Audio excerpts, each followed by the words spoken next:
سابزہ صاحب آپ کیا سمجھتے ہیں کہ یہ جو موجودہ جو جوائنٹ عوامی ایکشن کمیٹی ہے آزاد کشمیر کی، ان کی یہ جو احتجاجی کال ہے، کیا یہ ہائی جیک نہیں ہو چکی؟ اس کے اندر کچھ ایسے ایلیمنٹ مجھے دکھائی دے رہے ہیں جو میں کچھ لوگوں کو میں بنفس نفیس جانتا ہوں، ذاتی طور پہ جانتا ہوں، وہ سارے میجارٹی جو لوگ ہیں وہ جے کے ایل ایف کے لوگ ہیں. جے کے ایل ایف کا ایک بڑا کھلا نعرہ ہے، بڑے عرصے سے وہ نعرہ ہے، وہ نعرہ ہے ان کا خود مختاری کا، وہ ہلاک پاکستان کے حامی نہیں ہے. اور یہ کیا یہ تحریک جو ہے وہ ہائی جیک نہیں کر لی گئی؟ اس کے اندر یہ سارے ایلیمنٹ گھس گئے اور وہ جو اصل ان کا احتجاج تھا، جو عوامی اور عوامی فلاح و بہبود کا کام کے اوپر جو نعرہ تھا، وہ تو کہیں پس منظر میں چلا گیا. فاروق صاحب، پہلے تو مجھے لگا کہ اس جو کشمیر میں چل رہا ہے اس سے پہلے میرا خیال آپ کا اور جنجوعہ صاحب کا چل پڑا ہے کہ وہ آر پار کا معذرت کے ساتھ کوئی ایسا معاملہ تو نہ ہو جائے. جی بالکل ہائی جیک ہو چکی ہے، اور جس طرح آپ نے پہلے فرمایا کہ یہ کوئی ایسا معاملہ نہیں جو یک لخت ہو یا یعنی ایک ہی صفحے کی مار ہو. یہ اس طرح نہیں، اس پہ باقاعدہ بحث ہوگی، اس پہ باقاعدہ پارلیمنٹ میں ایک بل پیش کیا جائے گا، پھر اس کے بعد ایک کانسٹیٹیوشن ہے، آئین کے دائرے کے اندر رہتے اور اس کے بعد ہی ہوتا ہے. اگر یہ سمجھیں کہ جی یہ یعنی اس پل پہ بیٹھ کے، یہ راولہ کوٹ کے پل پہ بیٹھ کے اس چیز کا فیصلہ، تو یہ غلط بات ہے. یہ 100% جی ہائی جیک ہو چکی. اس میں بالکل اس میں کوئی شک نہیں ہے کہ اس میں بیرونی ہاتھ آ چکے ہیں اور معاملہ کہیں اور طرف چل پڑا. مگر ساتھ ساتھ یہ میں ضرور کہوں گا جی کہ اس کو ہینڈل اچھی طرح کیا جا سکتا تھا. اس میں جو بیرونی ایلیمنٹ ہے ان کو نہیں یعنی شامل ہونے دیا جا سکتا تھا اگر اسے کو اچھے طریقے سے ہینڈل کیا جاتا. حکومت کا کام تھا اسے بہت، یعنی ہے تو اپنے لوگ ہیں نا جی، اپنے بھائی ہیں، کشمیری بھائی ہیں، ان کے ساتھ بیٹھ کے اگر ایک معاہدہ ہوا ہے تو اس کو آگے بھی اس کو یعنی لے کے چلنا چاہیے. اور ہاں اگر کوئی اس کے بعد بھی کوئی مطالبات آتے ہیں تو اس پہ بھی بیٹھ کے بات چیت ہو سکتی تھی. شروع میں تو بات ہی نہیں ہوئی نا جی اس پہ. شروع میں تو اس پہ کسی قسم کا انہوں نے یعنی ایک ہی سٹانس لے لیا جی کہ اس کو سوچو ہی نہ، کرو ہی نہ، بات ہی نہ اس پہ کرو. آہستہ آہستہ چلیں اس طرح باتیں. صاحب میں ہائی جیک کا لفظ اس لیے یوز کر رہا ہوں کہ میرا جو تحفظ ہے، جو میری ریزرویشن ہے، وہ یہ ہے کہ وہ سٹیج کے اوپر کھڑے ہو کے پاکستان کے خلاف نعرے لگ رہے ہیں، پاکستان کی افواج پاکستان کے خلاف نعرے لگ رہے ہیں، آرمی چیف کے خلاف نعرے لگ رہے ہیں. یہ باتیں غلط ہیں. اس لیے غلط ہیں کہ جب آپ ریاست کو چیلنج کریں گے، کسی بھی ریاست کی رٹ کو آپ چیلنج کریں گے، پھر آپ کے ساتھ کوئی گفتگو نہیں ہوگی. گفت و شنید کے دروازے پھر بند ہو چکے. مجھے یوں لگتا ہے کہ یہ جو جوائنٹ جو عوامی ایکشن کمیٹی والے لوگ ہیں، یہ ایک بند گلی میں بالکل داخل ہو چکے ہیں، بند گلی میں جا چکے ہیں. فاروق صاحب، ہم اس معاملے کو ایک معیار نہیں بنا سکتے. اس کو یہ نہیں کہہ سکتے کہ اگر کوئی ہے ایسا معاملہ تو وہ پاکستان کے خلاف چلیں گے. یہ اسی طرح کے جذبات ہیں جس طرح پاکستان نہ کھپے والی بات ہوتی تھی، یا کسی نے کہا تھا جی کہ میں ہندوستان کے ٹینکوں پہ چڑھ کے آؤں گا، کوئی کہتا تھا جی کہ جنرلوں نے میرے. یہ اسی طرح کے جذبات ہیں جی کہ جب کوئی تھوڑی سی ہو تو تھوڑا سا ہو جاتا ہے. اس میں کوئی شک نہیں ہے جی کہ کشمیری عوام اور مگر آپ تو کھلم کھلا نارے لگا رہے ہیں، مگر پھر بھی وہ ان کی جہاں تک کھلم کھلا نعرہ یہ ہے کہ اپنی فوجیں یہاں سے نکالو. اور بابا جی یہ اگر پاکستان کی افواج پاکستان وہاں سے نکل جائیں گی تو پھر کیا آپ ہندوستان کی فوج لے کے آئیں گے؟ فاروق صاحب، کچھ لوگ ہیں جو اس چیز کو ہوا دے رہے ہیں، اور اسی لیے تو کہہ رہے ہیں جی کہ آج بھی عقل کا ناخن لیں، آج بھی اس کو ٹھنڈے طریقے سے اس کو ٹھنڈا کرنے کی کوشش کریں.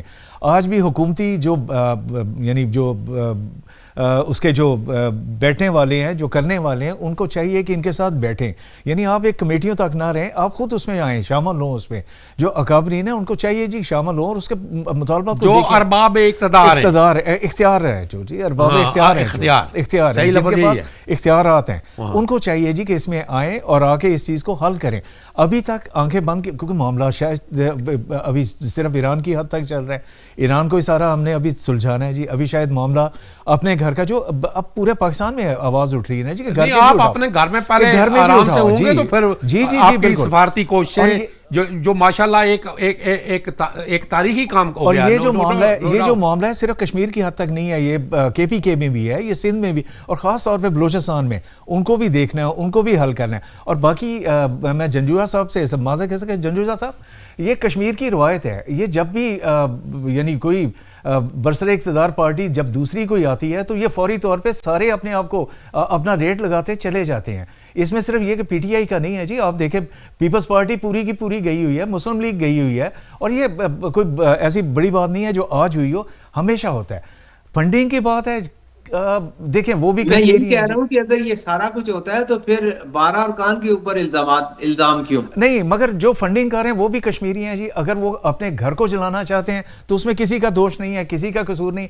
پھر آپ ان 12 سیٹوں کو الزام نہ دیں, پھر اپنے آپ کو الزام دیں, اپنا سوچیں اور اپنا اس گھر کو صاف کر. دیکھیں آپ کسی کا گھر نہیں, اپنا گھر تو صاف کر سکتے ہیں نا جی. آپ اپنے گھر کو ضرور صاف رکھیں اور یہ چیز ہونی چاہیے.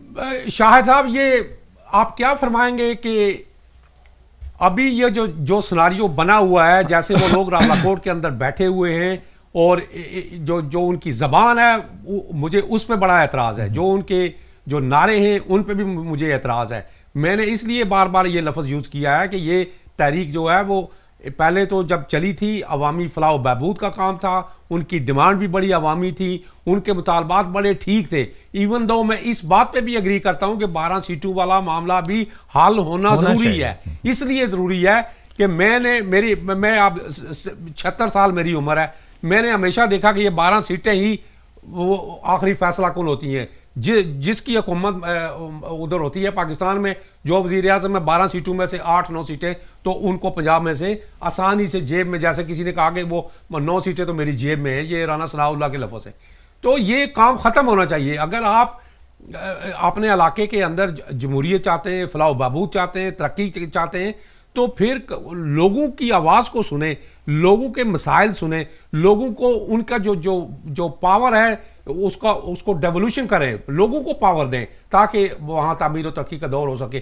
آپ کیا سمجھتے ہیں کہ یہ جو احتجاجی کمیٹی والے ہیں ان کے ساتھ بیٹھ کے بات چیت, تو آپ وہ حکومت پاکستان والے کہتے ہیں کہ چونکہ ہم نے ان کو کالعدم قرار دے دیا ہے, بات تو نہیں ہو سکتی, تو پھر یہ معاملہ حل کیسے ہوگا؟ یور ٹیک سر. فاروق صاحب, یہ جو احتجاجی کمیٹی ہے یہ کشمیر کی قیادت نہیں ہے, یہ سارا کشمیر نہیں ہے. بالکل سوشل میڈیا کے اندر یہ تاثر دیا جاتا ہے کہ شاید سارے کشمیری پاکستان کے خلاف کھڑے ہوئے ہیں. حقائق یہ ہے کہ یہ صرف چند ہزار بہکے ہوئے لوگ ہیں, نادان لوگ ہیں, نوجوان ہیں جنہیں حالات کا پتہ نہیں ہے, قانون اور آئین کا پتہ نہیں ہے, تو ان کے پاس کرنے کو کچھ نہیں ہے. کسی نے پیسہ دے دیا, کسی نے اسپانسر کر دیا, کسی کا بزنس سیٹ اپ ہو گیا, کوئی کسی کام میں چلا گیا, تو اب اس کو شغل میلا چاہیے, وہ یہ سارا کچھ کر رہا ہے. لیکن آپ دیکھیں کہ 4 نہیں تو 6 ہفتوں بعد اس احتجاج کا نام و نشان بھی مٹ جائے گا. لیکن اس سے جن لوگوں نے فائدہ لینا تھا, میں آپ کی توجہ ایک خاص نقطے کی طرف کرنا چاہتا ہوں کہ آپ دیکھیں برطانیہ کے اندر کشمیری اور پاکستانی ہمیشہ ایک صفحے پہ کھڑے ہوتے ہیں. وہ ایک دوسرے کے بھائی ہیں, ایک دوسرے کے دست و بازو ہیں. جہاں پہ ان کی اکثریت ہے وہاں پہ ہمیشہ ہمارا نمائندہ یا لارڈ میئر بنتا ہے یا وہ پارلیمنٹ کا ممبر بنتا ہے. لیکن ہمیں جو ہے وہ آپس میں دست و گریبان کرنے کے لیے یہ ایک نیا ایشو چھوڑ دیا گیا. اور اب یہ ہوگا کہ اب ہمارے لوگ کہیں گے جی یہ کشمیری ہے, ہم نے ان کو ووٹ نہیں دینا. وہ کہیں گے یہ پاکستانی نژاد ہے, ہم نے اس کو ووٹ نہیں دینا. تو دراصل یہ ہمیں برطانیہ کے اندر, یورپ کے اندر ہمیں آپس میں ایک دوسرے کے خلاف کھڑا کرنے کے لیے یہ ایک بہت بڑی سازش جو ہے وہ کی گئی. اس سازش کو چاہیے کہ کشمیری عوام کھلے دل سے سمجھے, سنے, اور یہ جو ناجائز مطالبات ہیں اس سے ہٹ جائے. 28 مطالبات ایسے ہی ہے جو مان لیے گئے, اور اس میں سے ایسے بھی مطالبات ہیں کہ جو حق پنجابیوں کو نہیں ملا وہ کشمیریوں کو مل گیا. ہمیں تو بہت شکریہ, بہت شکریہ شاہد صاحب, شاہد جنجوعہ صاحب, بہت شکریہ. میرے پروڈیوسر, ہمارے بہن بھائی رشتہ دار کشمیر میں ہیں, میرے پروڈیوسر بار بار مجھے کہہ رہے ہیں کہ وقت ختم ہوا چاہتا ہے. آپ کا نہایت ہی مشکور ہوں, ممنون ہوں. صاحبزادہ صاحب آپ کا بھی نہایت مشکور ہوں, ممنون ہوں. بات سیدھی سی یہ ہے ناظرین محترم کہ جو آزاد کشمیر کے عوام ہیں وہ اپنے جو مطالبات ہیں, جو ان کے جائز مطالبات ہیں, جو عوامی مطالبات ہیں وہ پورے ہونے چاہیے. مگر یہ جو غلط قسم کے نعرے لگتے ہیں, یہ جو غلط زبان استعمال کی جا رہی ہے, پاکستان کے خلاف جو نعرہ بازی ہو رہی ہے, یہ ہرگز قبول نہیں. اور احتجاجی سیاست جو ہے وہ ڈنڈے برداری کی سیاست نہیں ہونی چاہیے. کوئی بھی ریاست اس بات کو پسند نہیں کرتی. اگر ریاست کی رٹ کو چیلنج کیا جائے گا تو پھر ریاست بھی اپنا پھر کام کرنے کو تیار رہتی ہے. تو ناظرین محترم آپ کا بہت بہت شکریہ. فاروق احمد پھر کسی پروگرام کے ساتھ کسی نئے مہمان کے ساتھ آپ کی خدمت میں حاضر ہوگا. اللہ حافظ. پاکستان پائندہ باد.